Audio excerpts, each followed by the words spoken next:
નમસ્તે, મારું નામ રાવળ દીપાઈનુભાઈ છે. હું ધોરણ 8 માં અભ્યાસ કરું છું. મારો આજનો વિષય છે વૃક્ષોનું મહત્વ. પથ્થર મારનારને પણ ફળ આપે તે વૃક્ષ. જી હા, વૃક્ષોનું આ ધરતી પર અનેરું મહત્વ છે. વૃક્ષો વગરની ધરતીની કલ્પના પણ નકામી છે.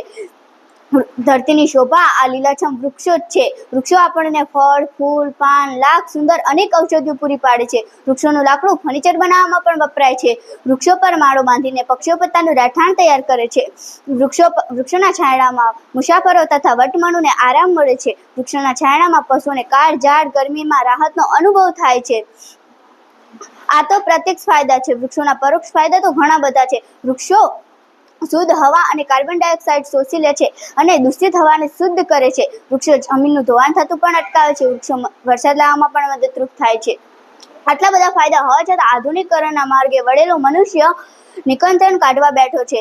લીલાછમ જંગલોનો નાશ કરી રહ્યો છે અને ફરમીટના જંગલોનો વિકાસ કરવાની ધૂન લઈ બેઠો છે.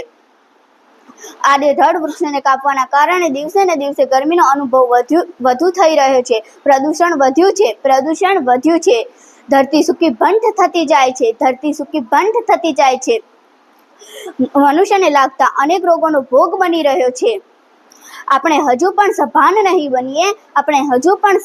નહીં બનીએ તો આગળ આવતી ખરાબ પરિસ્થિતિનો સામનો કરવો પડશે. આજે આપણી આવનારી પેઢીમાં સાવચેતી હશે તો વૃક્ષો વાવવા પડશે. આપણા જીવન દરમિયાન એક વૃક્ષ વાવવું જરૂરી છે. આજે આપણે આંબાની કેરીઓ ખાઈ આનંદ લઈએ છીએ તે આપણા વડીલોએ આ આંબો વાવ્યો હશે ત્યારે જ આપણને ફળ મળ્યા છે ને.